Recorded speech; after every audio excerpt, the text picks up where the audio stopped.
बिल्कुल हमारे normal screen के ऊपर। एंड दोस्तों आज के दिन का पहला वीडियो तो आप लोगों ने देखा ही होगा। वहां पे मैंने एक्सप्लेन किया कि कैसा बहुत बड़ा क्रैश आज के दिन बाजार में यहाँ पे हो सकता था। बट अगर हम लोग बात करें तो ज्यादा क्रैश यहाँ पे हुआ नहीं। उसके पीछे का रीजन था कि क्रूड ने दूसरी बाजू संभाल ली, जहाँ पे बुल वालों का कॉन्फिडेंस बढ़ा दिया। एंड उसी चीज के चलते जो मेगा क्रैश यहाँ पे हो सकता था, उसको यहाँ पे अच्छे खासे बुल रन के साथ सारी चीजें मतलब सॉर्ट आउट हो गई, ऑफसेट हो गई। ठीक है, बट फिर भी जो बड़ी ब्रेकिंग न्यूज हम लोग को देखने को यहाँ पे मिली है, उसको हम लोग इग्नोर यहाँ पे नहीं कर सकते। एग्जैक्टली खबर क्या है वो हम लोग जानने की कोशिश करेंगे। ठीक है, उसी के साथ साथ उसका इम्पैक्ट कौन से स्टॉक के ऊपर ज्यादा पड़ेगा, कौन से स्टॉक के ऊपर कम पड़ेगा, क्या इम्पैक्ट लॉन्ग टर्म के लिए पड़ेगा या फिर शॉर्ट टर्म के लिए पड़ेगा, क्या करना चाहिए क्या नहीं करना चाहिए, ए टू जेड सारी इंफॉर्मेशन आपको इस एक वीडियो में मिल जाएगी। तो चलिए स्टार्ट कर रहे थे। सबसे पहले तो फैसला किसके ओर से आते हुए देखने को मिला है? Reserve bank of India RBI के ओर से। यस दोस्तों, आरबीआई ने एक फैसला यहाँ पे कर लिया। एंड इस फैसले के चलते जितने भी बैंक है एंड एनबीएफसी है, उनमें हम लोग को अच्छी खासी गिरावट देखने को यहाँ पे मिल चुकी है। सो फैसला क्या है? तो फैसला ये है, ये देखिए, आरबीआई ने बढ़ाया risk wait on unsecured bank NBFC loan by 25%। अभी आप बोलोगे सबसे इसमें इंपॉर्टेंट चीज क्या है कि बढ़ाया क्या है? रिस्क वेट बढ़ाया। अब ये रिस्क वेट क्या होता है? तो दोस्तों मैं ज्यादा कोई डिटेल में जाना नहीं चाहूंगा, बट यस, किसी ने अगर कॉमर्स फील्ड में अगर अच्छी खासी पढ़ाई की होगी तो उनको एक फॉर्मूला जरूर अपने स्टडी में जरूर आया होगा। कौन सा? कार का फॉर्मूला। कार मतलब गाड़ी चलाते हैं वो नहीं, कार बोले तो कैपिटल एडिक्वेसी रेशो। यस, ये कैपिटल एडिक्वेसी रेशो रहता है, उसका ये जो formula tier 1 capital, tier 2 capital, और उसके डिनोमिनेटर में हम लोग को रिस्क वेटेड असेट भी देखने को मिल जाते हैं। ठीक है, जहाँ पे आरबीआई आपको एक लिस्ट भी देता है कि अगर आप इन इन कंपनीज को या फिर इन इन सेक्टर वाले चीजों को अगर आप लोन देते हो तो आपको कितना परसेंटेज ऑफ पैसा कैपिटल खुद के पास रखना पड़ता है। ठीक है, तो ये जो आपको ये खबर देखने को मिल रही है ना, ये इस चीज से रिलेटेड हम लोग को देखने को मिल रहा है, कैपिटल एडिक्वेसी रेशियो से रिलेटेड। अभी हम लोग इतना डिटेल में नहीं जाएंगे, ठीक है, हमें कोई एग्जाम नहीं देना है, बट इसका एग्जैक्टली अर्थ क्या है वो हम लोगों को पता होना चाहिए। मतलब अगर आपको कल कोई पूछे कि भाई ये क्या हो गया है, इतना आरबीआई से रिलेटेड मार्केट में हो हल्ला यहाँ पे चल रहा है कि उन्होंने यहाँ पे रिस्क वेट यहाँ पे बढ़ा दिया है करके, तो आपको समझ में आ जाएगा। इतना आसान भाषा में रखने की चीजों को कोशिश जरूर करेंगे। तो देखिए दोस्तों, मैं अगेन यहाँ पे क्लियर डिस्क्लेमर देना चाहूंगा कि भाई कोई अगर फाइनेंस का बैकग्राउंड वाला है तो छुरी लेकर पीछे मत पड़ना, अरे सर ये तो परसेंटेज 9% है, ये तो 12% है। मैं जस्ट एक रैंडम नंबर बोलने वाला हूँ, हमें कंसेप्ट क्लियर करना है, एग्जैक्टली हुआ क्या है, ये आम जनता को आम भाषा में, आसान भाषा में समझ में आना चाहिए, वो हमारा फोकस है। तो देखिए दोस्तों, एक बैंक ले लेते हैं। कौन सी बैंक? SMKC bank. अब ये कौन सी बैंक है? अरे हमारे चैनल का ही नाम है, ठीक है। तो एसएमकेसी बैंक है करके, तो बैंक का काम क्या है भाई? कि लोन देना। ठीक है, अभी लोन क्या बैंक अपने जेब से देता है? ऑब्वियसली नहीं। आप जो पैसा डिपॉजिट बैंक में जाके रखते हो ना, डिपॉजिटर, वो पैसा उनके पास ऐसे बहुत सारे डिपॉजिटर रहते हैं। कोई 100 रुपया रखता है, कोई 200 रखता है, कोई 1,000 रखता है, कोई 10,000 रखता है, कोई 1 लाख रखता है, कोई 1 करोड़ रखता है, कोई 10 करोड़ रखता है। तो इतना सारा पैसा बैंक के पास आ जाता है, तो वो बैंक क्या करती है कि सामने वाले को लोन देती है ज्यादा ब्याज के ऊपर। ठीक है, अभी लोन अगर यहाँ पे दे रहा है तो आप सभी लोगों को पता है कि लोन जो दे रहा है गारंटी थोड़ी है कि पूरा ना पूरा आएगा करके। एंड क्या पता पूरा ही लोन डूब गया तो? हो सकता है कि नहीं? डेफिनेटली हो सकता है। क्या पता सामने वाली पार्टी डूब गई तो, ठीक है, किसी की डेथ हो गई तो लोन वापस आएगा कैसे?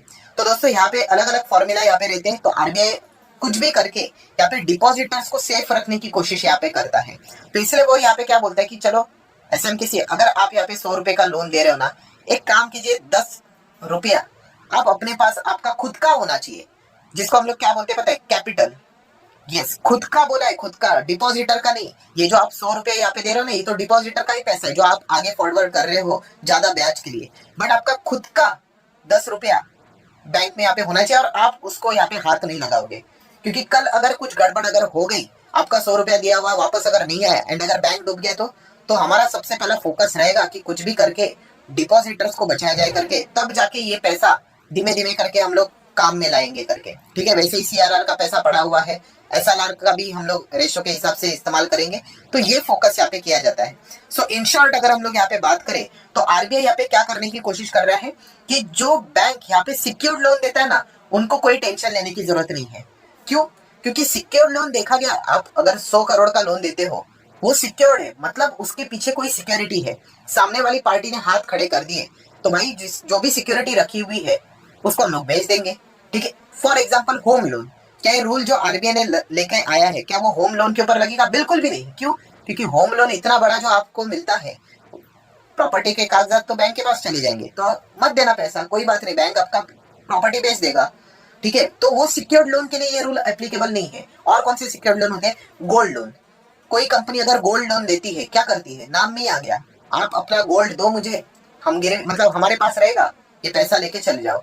आप अगर कल पैसा नहीं दोगे तो हम आपका गोल्ड बेच देंगे। तो ऐसे जो लोन है ना दोस्तों, सिक्योर्ड लोन, उनके लिए आरबीआई का जो नया रूल है ना, वो एप्लीकेबल नहीं है। हाँ, ये जो अनसिक्योर्ड लोन होते हैं ना दोस्तों, अनसिक्योर्ड लोन मतलब क्या, कि सामने वाले को पैसा दिया है बिना किसी गारंटी की, मतलब गारंटी मतलब हमारे पास कोई उसका सिक्योरिटी ही नहीं है। जैसे कि घर था, घर के कागजात थे, गोल्ड था, कुछ तो हमारे पास सिक्योरिटी हुआ करता था। तो एसएमकेसी आपने इनको लोन कैसे दिया? मैंने तो इनको 20 करोड़ दे दिया, बदले में सिक्योरिटी क्या है? कुछ भी नहीं है। अरे कल अगर वो 20 करोड़ डूब गया तो डूब गया तो डूब गया। तो ऐसे जो लोन रहते हैं ना, अनसिक्योर्ड लोन, उसके ऊपर ये आरबीआई ने ये नया मतलब रूल यहाँ पे निकाला है। थोड़ा अगर मैं पीछे चले जाऊं तो आप यहाँ पे देख सकते हो क्या लिखा है कि आरबीआई ने रिस्क वेट परसेंटेज यहाँ पे बढ़ाया है। अनसिक्योर्ड लिखा है, देखो, अनसिक्योर्ड बैंक, उसी के साथ साथ एनबीएफसी लोन, उसके ऊपर उन्होंने यहाँ पे कार्रवाई की है। जो सिक्योर्ड लोन वाले हैं उनको बिल्कुल भी डरने की जरूरत यहाँ पे नहीं है। देन दोस्तों हम लोग बात करेंगे प्रॉब्लम कहाँ पे आ गया, कि ऐसी बात नहीं है कि अभी भविष्य में जो लोन बांटे जाएंगे नए लोन, उनके ऊपर ये रूल एप्लीकेबल होगा, नहीं। जो भी पुराने लोन भी ऑलरेडी डिस्ट्रीब्यूट करके रखे हुए हैं, तो आरबीआई यही कहता है कि भाई आपने जितने भी लोन देके रखे हुए थे उस हिसाब से ये परसेंटेज है, आपको एक्स्ट्रा पैसा आपके पास खुद का जेब में यहाँ पे रखना पड़ेगा। यस, वो आप मैनेज करो कैसे भी करके। तो ये पॉइंट उन्होंने यहाँ पे बोल के रखा हुआ है। धीमे धीमे आपको समझ में आएगा मैं क्या बोल रहा हूँ करके, अभी जस्ट वीडियो स्टार्ट हुआ है, टाइम लगेगा। देन दोस्तों आप यहाँ पे बोलोगे कि वाई आरबीआई कर क्यों रहा है? तो दोस्तों आरबीआई ये इसीलिए कर रहा है क्योंकि जैसे मैंने आपको कहा कि ये जो अनसिक्योर्ड लोन है ना, उसका जो मतलब डिस्ट्रीब्यूशन है वो कुछ पिछले सालों से ज्यादा ही बढ़ चुका है। ठीक है, मतलब अलग अलग टाइप के लोन होते हैं ना, कि होम लोन का परसेंटेज भाई 2-3% बढ़, ऐसे ही बोल रहा है 2-3% बढ़ रहा है। अच्छा, कार लोन 5-6%, अच्छा ठीक है। और कौन सा गोल्ड लोन, अच्छा ठीक है। इतना अनसिक्योर्ड लोन बहुत ज्यादा, बहुत ज्यादा, मतलब बहुत ज्यादा, मतलब लोग यहाँ पे इतना ज्यादा ये अनसिक्योर्ड लोन, एंड ये सामने वाले बैंक्स एनबीएफसी अनसिक्योर्ड लोन देते जा रहे हैं, क्योंकि ये अनसिक्योर्ड होता है तो वो ज्यादा ब्याज भी चार्ज करते हैं। ठीक है, तो इसी चीज के चलते मतलब आरबीआई को यहाँ पे टेंशन आ गया कि भाई ये लोग बैंक एनबीएफसी अनसिक्योर्ड लोन बांटते जा रहे, बांटते जा रहे, बांटते जा रहे। कल अगर मैक्सिमम पैसा अगर वापस नहीं आया तो डिपॉजिटर का पैसा यहाँ पे खतरे में आ सकता है। इसीलिए यहाँ पे जो वाई आप पूछ रहे हैं ना कि आरबीआई ने क्यों किया है, डिपॉजिटर्स को सेफ रखने के लिए। आरबीआई को शेयर होल्डर ये बाकी चीजों से कोई मतलब नहीं होता है, उनको अपने डिपॉजिटर को सेफ रखना है। आरबीआई ने यस बैंक को क्यों बचाया? क्या शेयर होल्डर के लिए? बिल्कुल भी नहीं। शेयर होल्डर तो मतलब वो कंसिडर भी नहीं करते, डिपॉजिटर्स का कॉन्फिडेंस बना रहे। ठीक है, इसीलिए मान लीजिए अगर वो बैंक डूब जाता, इतनी बड़ी बैंक थी, तो बाकी बैंक्स के ऊपर क्या हमारा भरोसा रह पाता था? नहीं। तो इसलिए डिपॉजिटर का कॉन्फिडेंस बने रहने के लिए आरबीआई इस प्रकार के फैसले यहाँ पे लेते रहते हैं। तो बस आरबीआई इतना ही कह रहा है कि भाई आप अनसिक्योर्ड लोन बांट रहे हो ना, आप बांटो, जितना बांटना है बांटो, बट आपके खुद के जेब में, यस, आपके खुद के जेब में खुद का पैसा आपने अलग से यहाँ पे रखना चाहिए। उसका परसेंटेज उन्होंने बढ़ा दिया 25%। कुछ जगह पे 100 था वो 125 हो गया, कुछ जगह पे 125 था उसको 150 कर दिया। अभी आप बोल रहे हो कि एक्स्ट्रा पैसा आपको जेब में रखना पड़ेगा, तो एक्स्ट्रा पैसा आएगा कहाँ से? क्योंकि बैंक के पास को तो खुद का पैसा तो होता है नहीं। वो तो जैसे मैंने कहा कि डिपॉजिटर का पैसा रहता है, वही आगे फॉरवर्ड कर लेता है। एंड इसी चीज के चलते हम लोगों को प्रॉब्लम यहाँ पे क्रिएट होते हुए देखने को यहाँ पे मिल रही है। मतलब क्या है कि बैंक को यहाँ पे क्या करना पड़ेगा, पैसा कैपिटल बाहर से उठाना पड़ेगा। यस, फंड्स यहाँ पे रेज करने यहाँ पे पड़ सकते हैं। एंड कोई भी चीज को मतलब पैसा किधर से भी उठाना है, वो फुकट में थोड़ी ना रखा हुआ है, उनको भी पैसा यहाँ पे कॉस्ट यहाँ पे आए बेयर करना पड़ेगा। मतलब यहाँ पे कॉस्टिंग बढ़ेगी, मतलब आने वाले समय में कंपनी के नंबर्स भी खराब यहाँ पे हो सकते हैं, कुछ मार्जिन के ऊपर इम्पैक्ट आ सकता है, ग्रोथ गिर सकती है। इसकी पॉसिबिलिटी हम लोग को बहुत ज्यादा देखने को मिल रही है, और यही सबसे बड़ा प्रॉब्लम फिलहाल तो बढ़ते हुए देखने को यहाँ पे मिला है। तो अभी एक बिजनेस का रूल होता है, कौन सा रूल, कि भाई जो भी कुछ खर्चा आए वो कंपनी खुद के ऊपर कभी नहीं लेता है, वो क्या करता है, कस्टमर के ऊपर थोप देता है। एंड यही चीज इनडायरेक्टली यहाँ पे हम लोग को देखने को मिल रहा है कि आने वाले समय में जो लोन है, पर्सनल लोन है, वो आप लोगों को उसके इंटरेस्ट रेट्स, मतलब जो लोन है वो आप लोगों को और भी महंगा होते हुए देखने को मिलेगा। कंज्यूमर लोन मतलब उसी के अंदर ये पर्सनल लोन देखने को मिल जाता है, वो महंगा होते हुए देखने को मिलेगा। क्यों? क्योंकि खुद के जेब में अलग से पैसा रखने को बोला है, वो तो भाई मुझे बाहर से लाना पड़ेगा। बाहर से अगर मैं पैसा लेके आऊंगा तो मुझे सामने वाले को पैसा कुछ तो देना पड़ेगा, और वो पैसा अगर मैं खुद के जेब से अगर भरना स्टार्ट कर दूं तो मेरी कंपनी डूब जाएगी। तो अल्टीमेटली जो लोन ले रहे हैं उन्हीं से हम लोग वो चीजें धीमे धीमे करके वसूल करेंगे। मतलब क्या है कि जो पर्सनल लोन है वो आप लोगों को आने वाले समय में महंगे होते हुए देखने को मिलेंगे। ये इसका इन शॉर्ट हम लोग को मीनिंग देखने को यहाँ पे मिल रहा है। एंड इसी चीज के चलते कंक्लूजन क्या निकलता है दोस्तों कि अगर लोन अगर महंगा हो गया तो उसकी डिमांड हम लोग को कम होते हुए देखने को यहाँ पे मिल सकती है। ये एक पॉसिबिलिटी हम लोग को फिलहाल तो देखने को मिल रही है। एंड अगर मान लीजिए कंपनी दिलदार है, बोलते कि नहीं नहीं मेरे कस्टमर के ऊपर मैं लोन यहाँ पे परसेंटेज नहीं बढ़ाऊंगा, मैं खुद बेयर करूंगा, तो खुद बेयर करोगे तो भाई शेयर होल्डर निकल जाएंगे, क्योंकि उनको पता चलेगा भाई कि कंपनी के नंबर आने वाले समय में मार्जिन ग्रोथ की धज्जियां उड़ जाएगी। तो ये दिक्कत है। मतलब किधर भी जाओ, राइट जाओ या फिर लेफ्ट जाओ, ये जितने भी बैंक एनबीएफसी है जो अनसिक्योर्ड लोन में डील करते हैं उनकी बुरी तरीके से बैंड हम लोग को बचते हुए देखने को यहाँ पे मिल चुकी है। देन अगर हम लोग यहाँ पे बात करें दोस्तों तो बैंक्स में भी अलग अलग प्रकार है। तो आप देख सकते हो प्राइवेट बैंक भी है। प्राइवेट बैंक कितने गिरे हैं निफ्टी के हिसाब से 1.25% के आसपास। बट वहीं पे सरकारी बैंक अगर हम लोग कहे तो आप सरकारी बैंक देख सकते हो 2.25%। ये भेदभाव क्यों? तो दोस्तों जैसे मैंने शुरुआत में आप लोगों को बताया था कौन सा कैपिटल एडिक्वेसी रेशो, कार की अगर हम लोग बात करें फॉर्मूला से रिलेटेड ही सारी चीज देखने को मिल रही है। तो कार मेंटेन करने की जो रिस्पॉन्सिबिलिटी रहती है कमर्शियल बैंक्स के ऊपर ये 9% होती है। एंड वही पब्लिक सेक्टर सरकारी बैंक्स के ऊपर 12%। तो सरकारी बैंक्स को ज्यादा ये मेंटेन करना पड़ेगा। एंड डिनोमिनेटर की अगर हम लोग बात करें तो उसमें हम लोग को रिस्क वेटेज चेंज होते हुए देखने को मिल रहे हैं। तो इसीलिए पब्लिक सेक्टर बैंक को इस चीज के चलते और भी ज्यादा यहाँ पे नुकसान चलते हुए देखने को यहाँ पे मिल सकता है। इसी चीज के चलते पब्लिक सेक्टर बैंक्स का जो इंडेक्स था वो हम लोग को as compare to the private bank ज्यादा गिरते हुए देखने को यहाँ पे मिला है। देन अभी आ जाते हैं दोस्तों स्टॉक स्पेसिफिक बातें। सबसे ज्यादा पिटाई इसमें किसकी हो गई? एसबीआई कार्ड को। क्यों? क्योंकि जैसे मैंने कहा ना कि ये जो फैसला है आरबीआई का ये किसके ऊपर है? Unsecured loan. जो लोन दे रहे हैं उनके ऊपर कोई आपत्ति नहीं है। आप सिक्योर्ड लोन दे रहे हो ना, आपके ऊपर तो मतलब ये रूल एप्लीकेबल भी नहीं है। अनसिक्योर्ड लोन, अभी एसबीआई कार्ड की बात करें, उनका धंधा क्या है? क्रेडिट कार्ड का।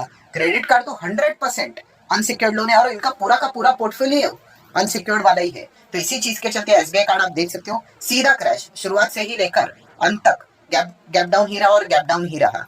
क्योंकि इनका पूरा बिजनेस ही क्रेडिट कार्ड पे चलता है। कभी आपने क्रेडिट कार्ड से रिलेटेड कोई भी चीज की है, कोई सिक्योरिटी रखी है? उन्होंने कुछ भी नहीं रखा है। तो अभी इनको पूरा का पूरा पोर्टफोलियो के हिसाब से पैसा अगर जेब में रखना पड़ेगा, भाई इतना पैसा लाएंगे कहाँ से ये? एंड अगर लाएंगे तो उसका कॉस्ट कौन बेयर करेगा? ठीक है, तो ये बहुत बड़ी दिक्कत क्रेडिट कार्ड वाली कंपनीज के सामने देखने को नहीं। अभी उसके हिसाब से देखा गया तो एसबीआई कार्ड एक ही कंपनी लिस्टेड हम लोग को देखने को मिल जाती है, इसलिए ये एक रिएक्शन देखने को मिला है।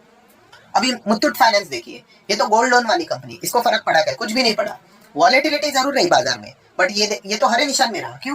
ये गोल्ड लोन दे रहे ना, तुम्हें पैसा नहीं देना है ना सामने वाली पार्टी को, मत दो, गोल्ड बेच देंगे हम लोग। तो ये अनसिक्योर्ड लोन के साथ जो डील करने वाली कंपनी है ना, उनको ये दिक्कत दे रहा है। तो ये पॉइंट पता होना चाहिए। देन पूना वाला फिनकॉर्प, यस, इनके पोर्टफोलियो में अनसिक्योर्ड लोन का एक्सपोजर अच्छा खासा देखने को मिल जाता है, इसलिए आप देख सकते हो अच्छी खासी गिरावट भी देखने को मिली। प्लस कंपनी की अगर हम लोग बात करें अनाउंसमेंट में भी आप देख सकते हो दोस्तों 17 तारीख यहाँ पे क्लैरिफिकेशन, ये जो आरबीआई ने जो नया रूल यहाँ पे निकाला है, तो इस चीज के चलते उन्होंने बताया कि उनके नंबर्स के ऊपर कितना इम्पैक्ट यहाँ पे पड़ सकता है करके। तो आपने भी अगर आपके पास कोई अगर फाइनेंस वाली कंपनी है, बैंक, एनबीएफसी, तो चेक कीजिएगा कि उन्होंने भी कोई ना कोई सर्कुलर आरबीआई का ये जो जारी हुआ था उससे रिलेटेड क्लैरिफिकेशन यहाँ पे जारी किया होगा।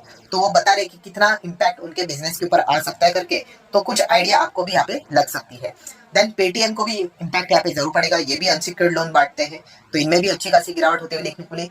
जियो फाइनेंस की बात करें, ये तो ऐसे ही गिर गया, इनका तो बिजनेस अभी तक स्टार्ट भी नहीं हुआ है, हमें पता भी नहीं है सिक्योर्ड में है या फिर अनसिक्योर्ड में है। ठीक है, ये तो ऐसे ही सेंटिमेंटली हम बोल सकते हैं कि फाइनेंस गिर रहे हैं, तो ये भी गिरते हुए देखने को मिल चुका है।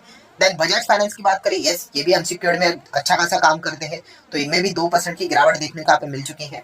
ठीक है, नेक्स्ट अगर हम बात करें एल&टी फाइनेंस, ये तो एकदम ही जबरदस्त अनसिक्योर्ड में काम करता है, तो 5.5-6% की अच्छी खासी ठुकाई इसके भी होते हुए देखने को आपको मिल चुकी है। अभी एचडीएफसी बैंक देखिए, इनका पोर्टफोलियो अगर देखा गया तो यूजुअली इतना अनसिक्योर्ड वाला नहीं होता है, इसलिए इतनी ज्यादा गिरावट देखने को नहीं मिली। आईसीआईसीआई बैंक भी ठीक ठाक परफॉर्मेंस देते हुए देखने को यहाँ पे मिला है। सो ओवरऑल समरी क्या समझ में आ गई दोस्तों? तो समरी में ये समझ में आ गया कि आरबीआई का ये जो नया रूल है ये सबके ऊपर लागू नहीं है, ये उन कंपनीज के ऊपर लागू है जो कि लोन देते, बट कौन सा? अनसिक्योर्ड वाला।